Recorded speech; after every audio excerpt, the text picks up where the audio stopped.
novena ordinaria se da por aprobada por no haber sido objeto de observaciones y el acta de la sesión número 10ª y última ordinaria queda a disposición de los señores y señoras diputadas y nuestro secretario dará lectura a la cuenta si hay algún oficio que habrá llegado. Señora Presidenta, hemos recibido un oficio del señor Intendente de la Región Metropolitana de Santiago, don Felipe Guevara Stephens, mediante el cual da respuesta a oficio 8 de esta comisión, al cual usted hizo referencia el día de ayer, y dice relación precisamente con oficio de fiscalización remitido a la Intendencia, querellas por delitos vinculados a derechos humanos presentados por la CIUIRE, por la Intendencia, etcétera, y él da respuesta en los mismos términos que nos señalara verbalmente durante la sesión del día de ayer. Perfecto. Esa es la cuenta, señora Presidenta. ¿No llegó la renuncia? No, parece que no. Ya. Esta sesión, diputados, diputadas, tiene por objeto proceder a la votación de la procedencia de la acusación constitucional formulada en contra del Intendente de la Región Metropolitana, señor Felipe Guevara Stephens. Para estos efectos, ofrezco la palabra al señor secretario, habiéndose cumplido todos los objetivos, ¿no es cierto? Y yo debo recalcar además 41 personas que fueron escuchadas, ¿no es cierto? Alrededor de 12 a 13 abogados, constitucionalistas, penalistas, etcétera. 26 vecinos que son los afectados, ¿no es cierto?, que nos pidieron tanto el grupo de diputados acusadores como del acusado y 2 funcionarios públicos de la Intendencia de la Región Metropolitana. Señor secretario, para que usted proceda. Señora Presidenta, de acuerdo al mandato de la Ley Orgánica del Congreso Nacional, corresponde que esta comisión se pronuncie respecto de la procedencia de la acusación constitucional formulada en contra del señor Intendente de la Región Metropolitana, don Felipe Guevara. Para esos efectos vamos a seguir por una situación del azar. Usted es la última, de todo modo correspondía que usted formulara su último voto. Vamos a proceder en estricto orden alfabético y corresponde consultar a don José Miguel Castro Bascuñán por su posición respecto a la acusación constitucional. Gracias, señor secretario. Gracias, señora presidenta. Saludar a todos los integrantes de esta comisión y aquellos que no lo son también. Agradecerle la disposición que hemos tenido, primero que todo, agradecerle el tiempo en el desarrollo de esta exposición y efectivamente agradeciendo lo que acordamos en un principio, el principio de proporcionalidad en términos de espacios para que ambas partes pudieran ser escuchadas en igualdad de condiciones, que eso fue lo más importante. Así que desde ya agradezco, señora presidenta, y a todos los miembros la forma en que en general se desarrolló esta comisión, con mucho respeto, independiente de que recibimos testimonios bastante fuertes, bastante dolorosos. Pese a eso pudimos mantener la calma, el respeto mutuo, y yo creo que esa es la forma en que nos debemos en el fondo relacionar, no solamente aquí en la sala y en todo orden de cosas como personas. Hoy me voy a pronunciar en términos generales, sin perjuicio de que utilizaré mañana, durante la sala, el derecho que me asiste para exponer con mayor profundidad los argumentos que fundarán mi decisión en el texto acusatorio. No obstante aquello, quisiera manifestar que, en consideración a todas las exposiciones expuestas durante la tramitación de la acusación constitucional, he podido formularme una apreciación que va en directa relación con mi votación de rechazo de ese texto acusatorio, motivo por el cual en esta ocasión quisiera manifestar lo siguiente. Primero, que el derecho a reunión no se dejó de ejercer nunca, y es un hecho jurídicamente comprobable que el derecho de reunirse sin permiso previo, pacíficamente y sin armas, se encuentra condicionado en el texto vigente, que son las disposiciones generales de policía. Eso lo pudimos corroborar en cada una de las exposiciones en términos que se vieron acá. Todos estamos, por lo demás, siento yo, de acuerdo en que hay que legislar en torno al decreto 1086, no puede seguir estando presente en nuestro ordenamiento. Lo mismo ocurrió cuando se acusó constitucionalmente a los jueces, que nos dimos cuenta que hacían falta leyes efectivamente. Y siento que frente a ello, la misma razón deberíamos entregar también la misma disposición. Si es que nuestro voto fue así en la sala ese día cuando tuvimos la acusación constitucional de 3 jueces de la República, o 4, 3 fueron. El intendente no podía sino aplicar el decreto 1086 y no le corresponde cuestionar su aplicación, porque si lo dejara de aplicar incurriría en una infracción de sus deberes constitucionales. O sea, efectivamente nos hemos dado cuenta a través de esta comisión que teníamos un intendente que estaba contra la espada de la pared frente al decreto 1086.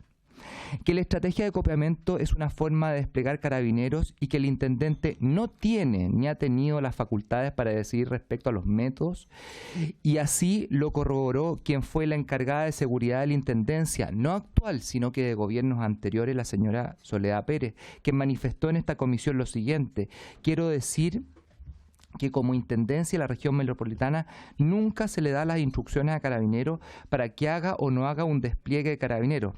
Lo que sí se le pide es el resguardo de manifestantes y de las personas que no se van a manifestar, como también de los bienes nacionales de uso público, dígase colegios, ministerios, y todo lo que pueda resultar agredido en una manifestación pública. Nuestra responsabilidad se encuentra en riesgo, siento yo. ¿Por qué? Porque de aprobarse esta acusación se derogaría tácitamente el decreto supremo, dejando sin norma aplicable a todos los intendentes de Chile. Y por lo mismo vamos a ser sujetos de una figura que contempla el artículo 60, inciso 5 de la Constitución, que señala: cesará sus funciones el diputado o senador que propicie el cambio de orden jurídico institucional por medios distintos a lo que establece esta comisión. Esa es una conclusión a la que llegamos ayer con algunos abogados. Por lo anterior descrito, quisiera indicar, en cuanto a que se acusa constitucionalmente al intendente por cumplir con su deber de resguardar el orden público y la seguridad de todos los ciudadanos. Se está debilitando el Estado de Derecho y la paz social. Y esa paz que hoy en día claman muchos vecinos locatarios de la zona, sin desconocer nunca la violación a los derechos humanos, y eso quiero ser tajante, sin dejar de desconocer nunca, pero sí efectivamente aclamada por muchos vecinos y locatarios de Santiago. Por estos motivos, acusar al intendente es mandarles un mensaje positivo y directo a todos los encapuchados que están en el fondo impidiendo el orden público, a todos los violentos, y esto es grave, porque con esto solo estamos logrando coartar a aquellas autoridades que en el futuro tengan que tomar medidas para asegurar el orden público de todos los ciudadanos. Los parlamentarios entonces estaríamos entregando, siento yo, un pésimo precedente para futuro, y para aquello yo, por lo menos como parlamentario, no me encuentro disponible, señora presidenta, y por lo tanto rechazo. Gracias. Diputado Castro, diputado...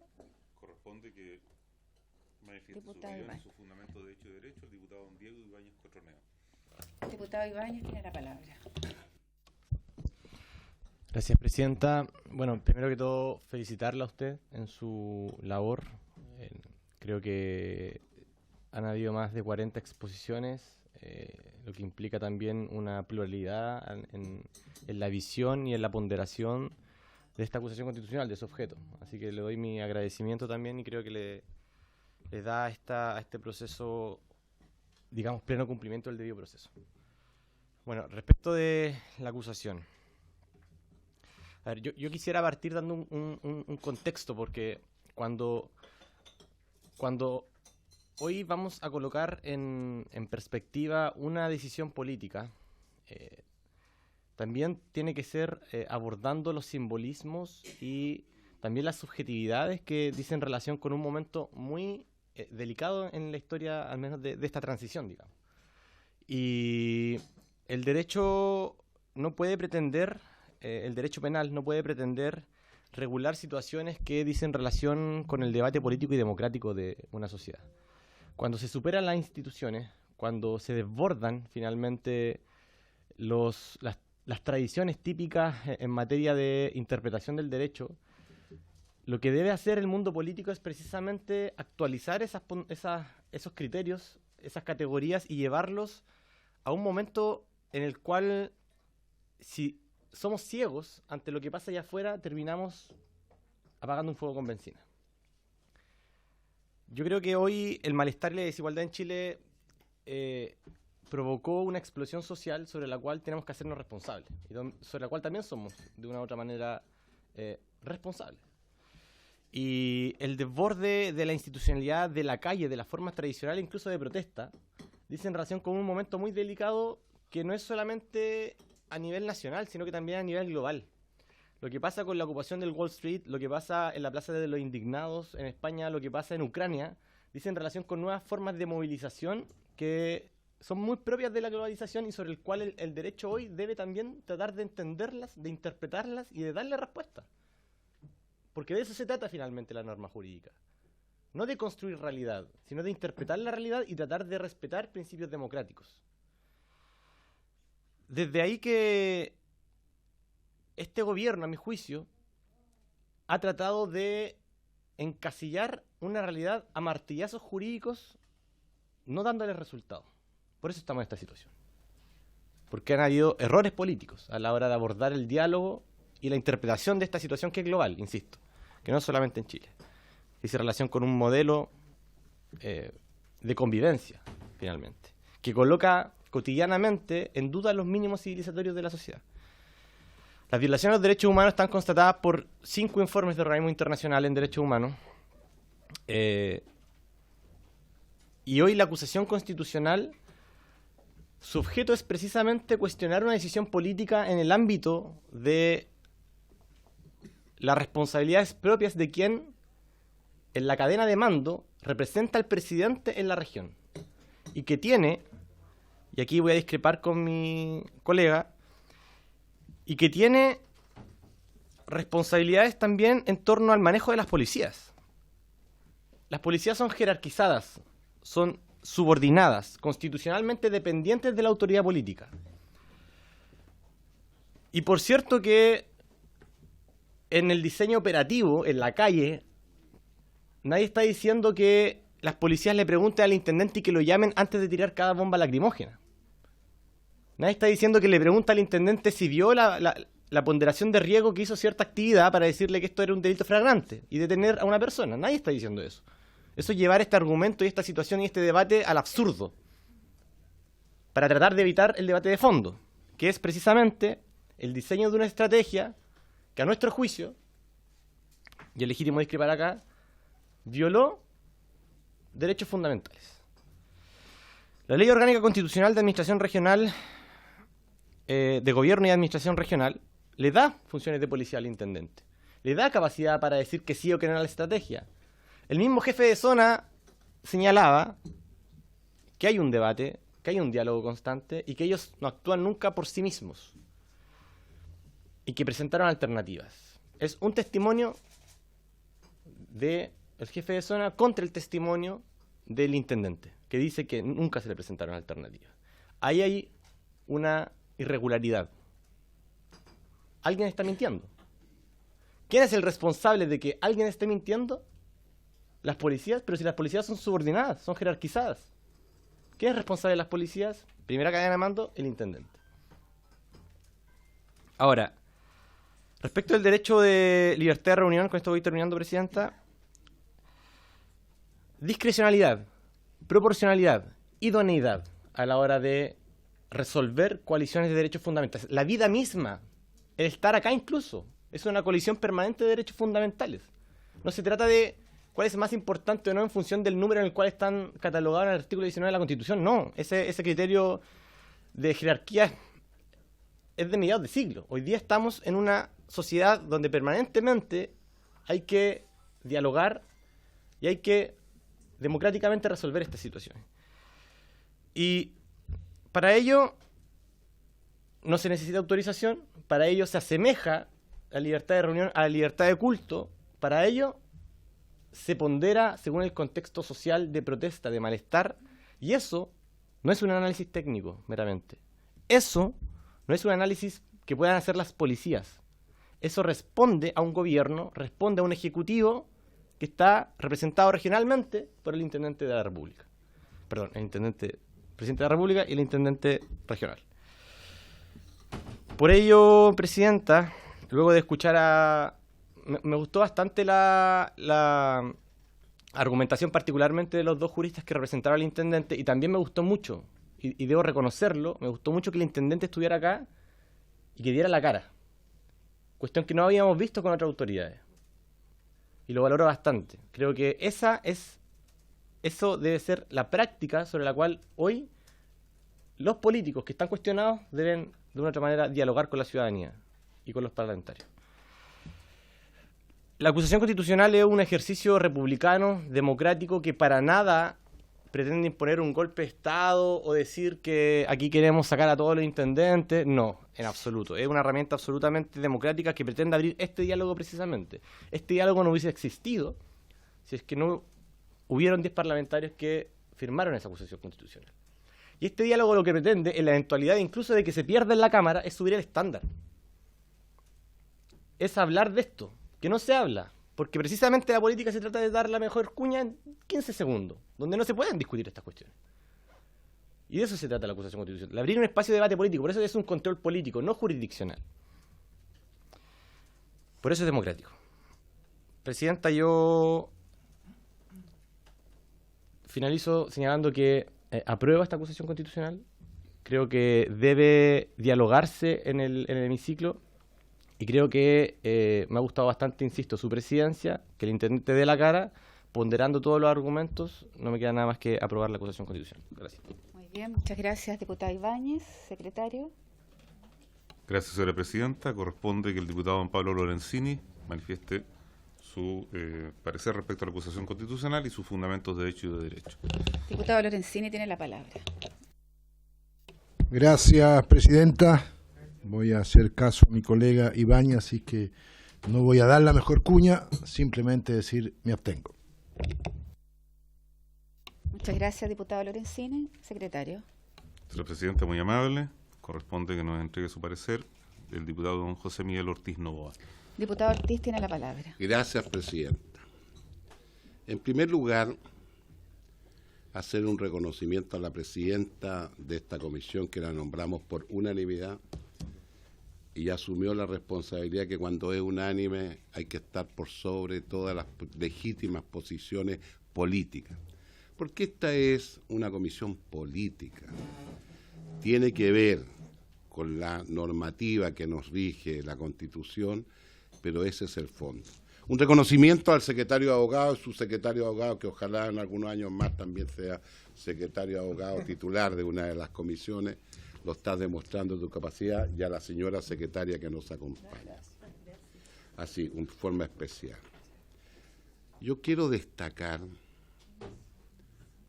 ante la opinión pública que el trabajo que hemos realizado lo hemos hecho de forma imparcial, hemos contribuido a garantizar las normas y a estándares propios del debido proceso que toda acusación constitucional debe resguardar para quien se encuentre en la condición de acusado. Y eso yo lo quiero destacar. La presidenta y el secretario de Abogados ya dijeron más de 40 audiencias, en la cual siempre hubo paridad. Y es un reconocimiento a José Miguel Castro, que lo acabas de reconocer también. Pero fuera de eso, las 2 sesiones secretas, hasta el momento, me alegro mucho que ninguno esté infringiendo, porque eran los parlamentarios, aquí pueden estar todos los parlamentarios en sesión secreta, no solamente los 5, todo está dentro de nuestros derechos. Lo diga porque si no pasa a llevar lo que pidieron un equipo completo de dirigentes sociales, y no estoy pasando a llevar nada, del punto de vista que estaban planteando que habían tenido más tranquilidad con el hecho que Carabineros estuviera más masivamente. Pero por otro lado, también en forma secreta, personas que sufrieron en carne propia, una persona, el fallecimiento lamentable que sucedió el 27 de diciembre, que en paz descanse, y otra persona que su hijo tiene serios problemas en el tema de salud. Ahí quedó demostrado el por qué estamos en este estallido social. un estallido social que es mentira cuando alguien dice esto se veía venir falso. Si hubiera sido así, naturalmente que hubiera sido un tema prioritario. No, estalló con la culminación de un aumento en 30 pesos del metro. Esa es la verdad. Y si ustedes se dan cuenta, porque es bueno, esta es la historia feína de esta comisión que se formó en función de la acusación constitucional del señor intendente Felipe Guevara de la región metropolitana. El gobierno de Chile, con un grupo de expertos, los que estamos muchos años en Hacienda lo sabemos, ese grupo de expertos tiene que dar a conocer su estudio objetivo 100% cuando suben el transporte colectivo. Eso en todos los transportes colectivos que están concesionados en el país. Y ahora subían los precios 10 pesos. Ahí se acordó el Ejecutivo que no solamente por ley se puede hacer, esto se puede hacer por decreto, y eso lo sabemos los antiguos parlamentarios. Aplicó el decreto y no sube los 10 pesos. Entonces, eso ahora tengo que reconocer que el gobierno se está dando cuenta de la gravedad de la situación que está pasando. Por otro lado, yo quiero ser más claro y categórico en algo. Una crisis que conlleva una altísima adhesión en cuanto a la legítima demanda ciudadana, claro que hubo una crisis social, pero nos mostró una cara durísima de la delincuencia y de quienes, valiéndose de manifestaciones pacíficas, han generado vandalismo y daños en personas, saqueo y también en el tema de la infraestructura. Yo les coloco un ejemplo. Los semáforos, al final lo pagamos todos los chilenos. Todos los destrozos que hay en ciudades, lo pagamos todos los chilenos. En vez de mejorar la situación del país, ahora que necesitamos más recursos, es al revés. Entonces eso yo soy terminante, ahora que estamos terminando, en que yo estoy en contra de todo ese tipo de situación. Y hay una cosa. ¿Cuál es el problema? Todos condenamos los hechos delictivos y de violencia cometidos por delincuentes. Pero en esta acusación, nuestro ordenamiento jurídico no es claro, porque nosotros lo que estamos viendo en la acusación constitucional, los actos del 20 y 27 de diciembre. ¿Qué quedó claro en todos los juristas que vinieron, del mejor nivel? Quedó claro que por ley de la República, les guste o no les guste a algunos, los que juramos como parlamentarios tenemos que jurar respetar la Constitución aunque no nos guste, por eso que estamos mucho en que hay una nueva Constitución.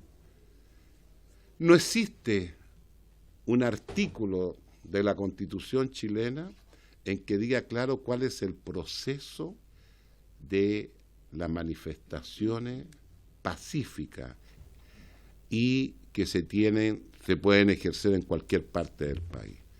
Lo que sí es claro, un decreto de ley de muchos años atrás, que es antes de que recuperáramos la democracia, en que tiene que ser sin armas. Eso es lo que plantea. Quedó claro que hay una falla de nosotros como poder legislativo en que tenemos que ver esa situación. Es cierto, se han presentado como 4 leyes, ninguna ha llegado y algunas ni siquiera se han tramitado. Tenemos una falla ahí, el poder legislativo, y que tenemos que hacerlo.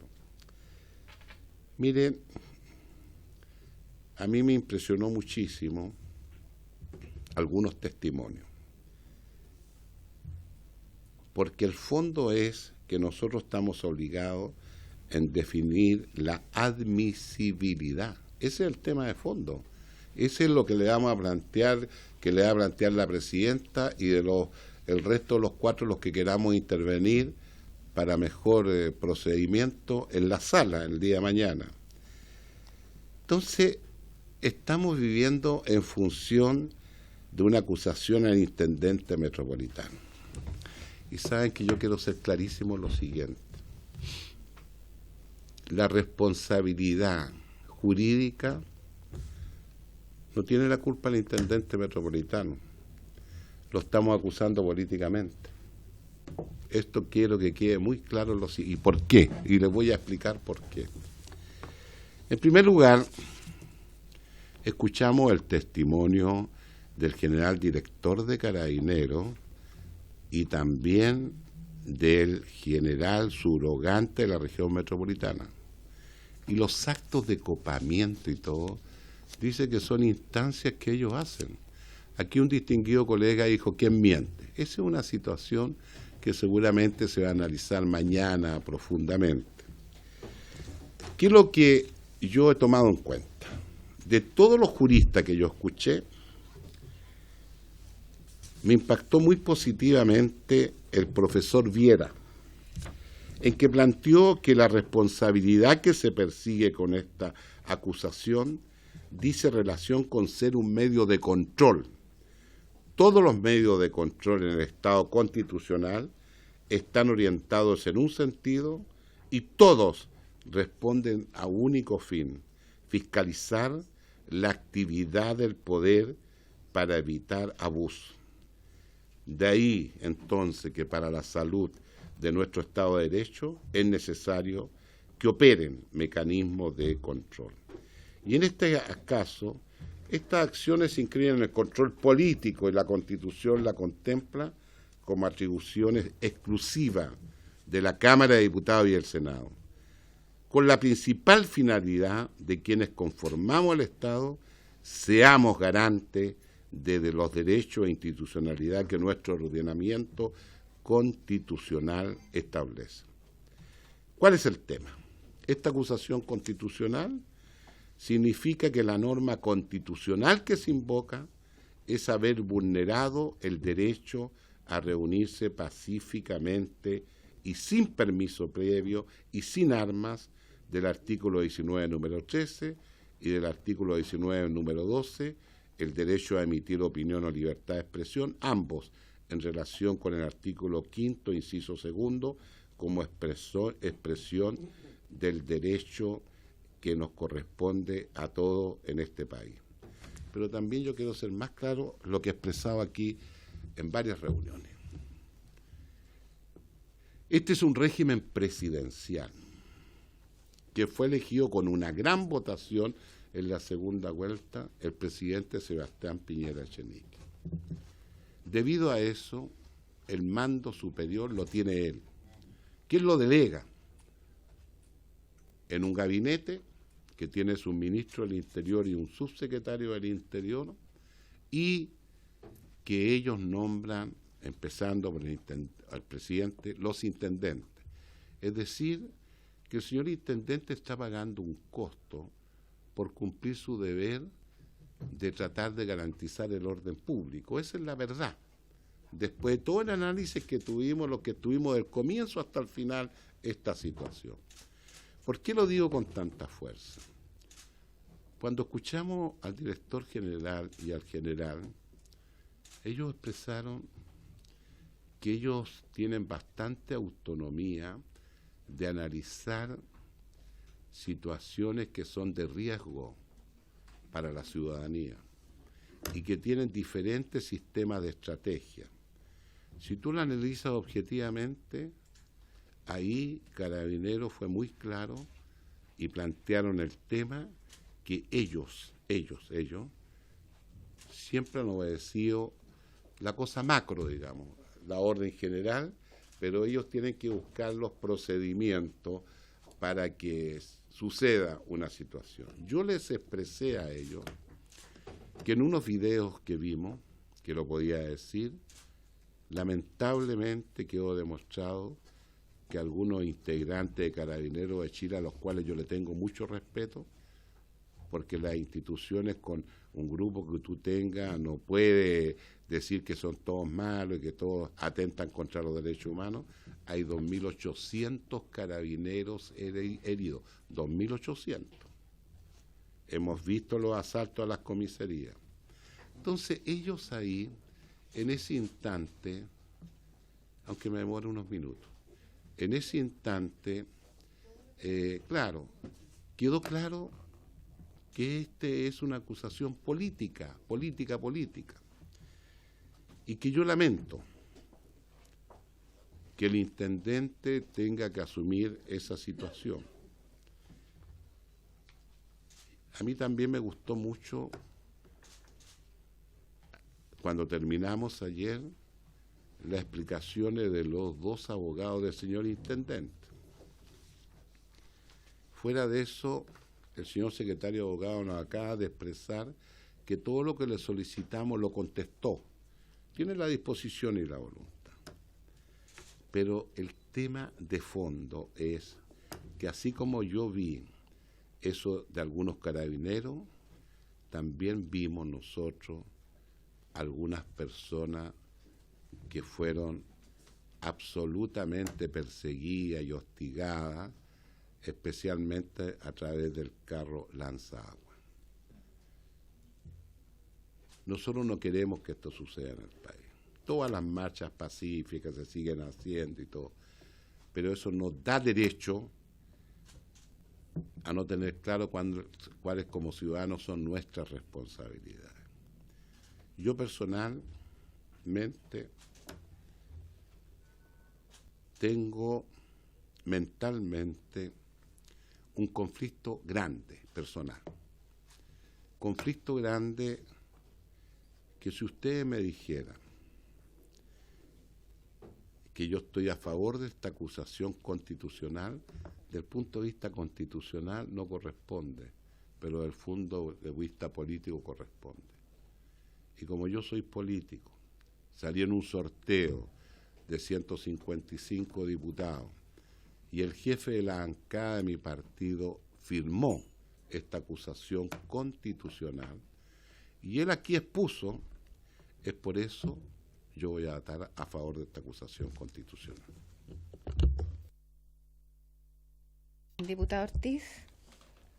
Señora Presidenta, finalmente corresponde que usted manifieste sus fundamentos de hecho y derecho y su posición respecto de la procedencia de la acusación. Muchas gracias, señor secretario. Primero hago entrega del fundamento de mis votos. Son un documento de 44 páginas donde se fundamenta cada uno, ¿no es cierto?, de los antecedentes, y le hago entrega en forma escrita, pero también viene en forma digital. Primero yo quiero agradecer a todos los diputados, ¿no es cierto?, de la comisión, a los 4, porque sin la cooperación, sin el sustento, sin, yo diría, también la delicadeza de escuchar los distintos testimonios que tuvimos aquí. Y como bien dice el diputado Ortiz, nadie hizo uso indebido, ¿no es cierto?, de esa información. Agradecer a nuestro secretario, ¿no es cierto?, a su ayudante, a nuestra secretaria, porque sin la coordinación de ellos también, para poder llevar a cabo, sin duda, de la mejor manera cada una de las sesiones. Agradecer la coordinación de la Intendencia y de los funcionarios de la Intendencia que nos han permitido también poder tener aquí a las personas adecuadas que pudieran testificar, como también, ¿no es cierto?, a los diputados que firmaron y que nos ayudaron, a la diputada Mix, que hoy día se encuentra acá en forma especial, porque nos ayudaron, ¿no es cierto?, a poder tener las personas que quisieran hoy día estar, y en el transcurso de esta semana, estar hoy día en la comisión. De la misma forma como el diputado Ibáñez, yo no puedo hacer el análisis de esta acusación constitucional sin el contexto hoy día que vive el país, este contexto de crisis social y crisis política. Yo en un minuto la caractericé solo como una crisis política, pero en el transcurso del tiempo, sin duda, que hay una crisis institucional, social y política. De las más importantes que hemos tenido de la vuelta a la democracia, pero además con las manifestaciones más importantes en la historia de Chile. Hicimos un estudio nosotros en la bancada y es la más importante en la historia de Chile. Reconocía la importancia de esta crisis y de estas manifestaciones. Yo quiero solicitar a cada uno de los diputados que conocimos este contexto y de los distintos testimonios, es que ninguno de nosotros ha avalado nunca la violencia, y yo quiero ser absolutamente tajante en esto. Y no nos podemos dividir hoy día, por la profundidad de lo que escuchamos, por la delicadeza además a las personas a las cuales escuchamos, no nos podemos dividir en quienes estamos a favor de la violencia y quienes estamos a favor de los derechos humanos. Yo no podría pensar, por ejemplo, que el diputado Castro estuviera, ¿no es cierto?, por la violación de los derechos humanos. No podría pensarlo, por su actitud, por su forma, porque además no creo que en términos democráticos, republicanos, un diputado de la República vaya a pensar así. Así como espero que algunos de los diputados, ¿no es cierto?, hoy día que no están de acuerdo con esta acusación, piensen en que alguno de nosotros pueda avalar la violencia. Y yo creo que es restringir mucho el análisis si estamos pensando en esta dualidad que yo creo que no corresponde cuando estamos hablando de los chilenos y las chilenas. Tercero, para mí fue muy importante la lectura de los 5 informes de las distintas instituciones que tienen que ver con los derechos humanos, y no hubo ninguna discrepancia en relación a la gravedad de las violaciones de estos derechos humanos. Y además, algo que planteó muy tajantemente, y lo recuerdo perfecto en lo que hizo en Santiago, el profesor Correa Sutil, donde cuando les planteamos cuál era la responsabilidad del Estado frente a los derechos humanos, y dijo que aquí hay una responsabilidad absoluta del Estado de Chile en relación, ¿no es cierto?, a lo que hoy día está ocurriendo en derechos humanos y cómo vamos a ser mirados desde el punto de vista internacional de ahora en adelante. Cuarto, el 17 de diciembre, y esto es muy importante, el 17 de diciembre el intendente de la región metropolitana, el señor Guevara, explicita en la prensa, y yo quiero agradecer aquí a la prensa, porque con la prensa nos ha permitido, ¿no es cierto?, recabar mucha información, que fue muy importante para el análisis, porque queda un testimonio, queda escrito, y explicita en la prensa que tendrá tolerancia cero a las manifestaciones, ¿no es cierto?, no autorizadas. Pero también debo decir, con la misma precisión, que él plantea aquí, y lo dice, que es un error lo que él planteó en ese minuto. Quinto, el 20 de diciembre, Carabineros de Chile hace una innovación en la estrategia y plantea el copamiento preventivo, ¿no es cierto?, como una fórmula en donde el director general de Carabineros, el señor Rosa, hace una similitud, homologa un procedimiento con otro, si bien hacia una forma delictual, y esta no lo era, donde el copamiento preventivo lo que hace en consecuencia inhibe, y a mí eso es una de mis mayores preocupaciones, este copamiento preventivo inhibe, limita, o sea, no limita, inhibe, y lo que hace es privar de un derecho fundamental a las personas. Y todos los constitucionalistas que han estado aquí nos han dicho que lo que se puede hacer con un derecho fundamental a través de una ley, y ahí concuerdo con el diputado Castro, ¿no es cierto?, que se tiene que hacer a través de una ley, pero lo que tiene que hacer es limitar y regular un derecho fundamental, no inhibirlo y menos privarlo. Sexto, el copamiento preventivo que inhibe el derecho fundamental a las reuniones libres, con expresión, con derecho a protesta, pacífica. Y esto para mí es muy importante, no distingue lo que tiene que ver con una manifestación pacífica de una violenta. No es capaz de distinguir este copamiento preventivo. Como consecuencia, ¿no es cierto?, de este copamiento preventivo, y es lo séptimo, se genera violencia y se genera, ¿no es cierto?, más detenido y más violación a los derechos humanos, como bien lo plantea los organismos internacionales en sus múltiples declaraciones. Pero además viola sin duda este copamiento preventivo el sentido de proporcionalidad ante la fuerza. Noveno, es indispensable plantear que el señor intendente, lo que plantea en la defensa es que el señor intendente no supo de esto, no tuvo conocimiento porque las policías son absolutamente independientes. Sin embargo, esto se contradice absolutamente con lo que posteriormente ocurre, porque él hace el diagnóstico de lo que ocurre el 20 con el copamiento preventivo, hace el diagnóstico, lo evalúa, y cito lo que él dice el 22 de diciembre, cito y abro comillas: la estrategia de este copamiento preventivo fue adecuada y vamos a mantener esta estrategia en conjunto con Carabineros. Vamos a mantener esta estrategia en conjunto con Carabineros, y están así, que lo dice el 22 de diciembre, y esto se replica el día 27. Los invitados entregaron su testimonio, porque una de las defensas decía, mire, yo no podíamos, el intendente dijo no había ningún problema porque pudieron pasar, se pudo hacer la reunión. Pero los testigos también dijeron que no podían pasar, y solamente porque desbordó en el número fue la circunstancia por la cual ellos pudieron hacer su reunión. Eso lo dijeron los testigos, pero además fue propios Carabineros de Chile que plantearon, ¿no es cierto?, esta fórmula. Trataron de que no ocurriera, pero al final se desbordó por la cantidad de personas que fueron parte de esta reunión.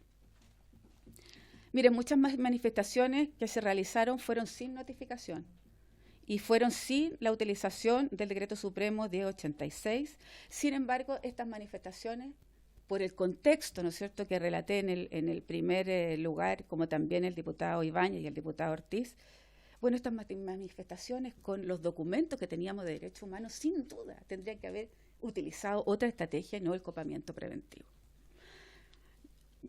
Yo no firmé la acusación. A mí me pidieron firmarla. Y yo soy jefe de bancada, además, de uno de los partidos de oposición. Y no la firmé porque yo creo que hay una responsabilidad institucional y una responsabilidad incluso superior a la del propio intendente.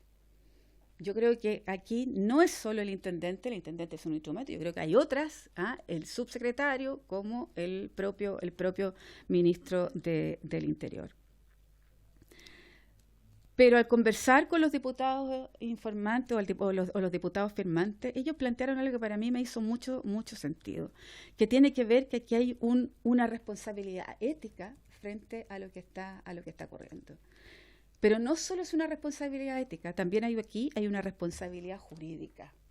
Y esa responsabilidad jurídica tiene que ver también con los tratados internacionales, donde nos obligan estos tratados a investigar, a perseguir, a sancionar, y porque también tenemos un deber de no facilitar la impunidad cuando están los derechos humanos de por medio.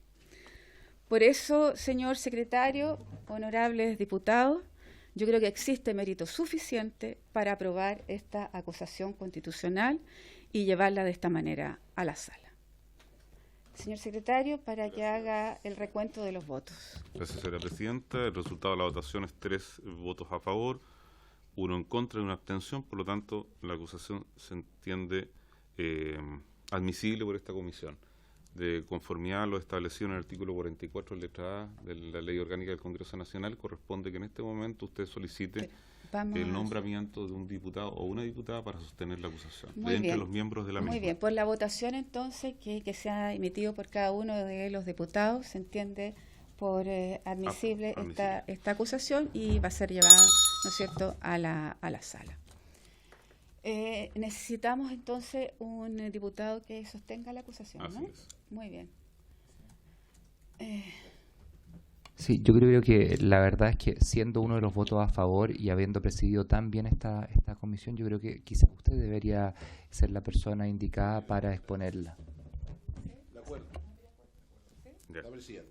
Ya, habría acuerdo entonces para sostener la acusación. Si me permite, presidenta, ¿qué va a suceder mañana? Por favor, Sí. usted tiene un cronograma además de las distintas situaciones que van a ocurrir, a ver si nos puedes describir para la información de los diputados presentes. Sí. Gracias, señora presidenta. Solo a modo ilustrativo, la verdad es que tanto la ley orgánica como el reglamento de la Cámara son bien escasos en materia de procedimiento. Sin embargo, la trayectoria desde el año 90 a la fecha indica que habiendo la defensa del señor intendente de la región metropolitana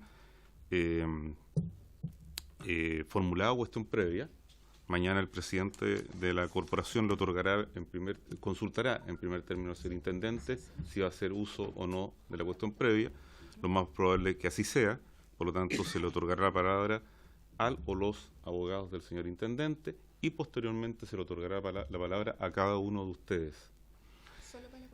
Solo por la cuestión previa.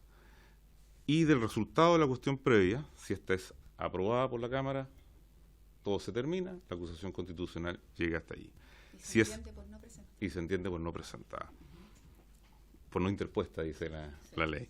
Y si es rechazada, corresponde que el señor presidente le otorgue la palabra a usted para que sostenga, como ha sido designada como representante de la comisión, lo que la mayoría de la comisión ha sostenido, es decir, la admisibilidad de la acusación.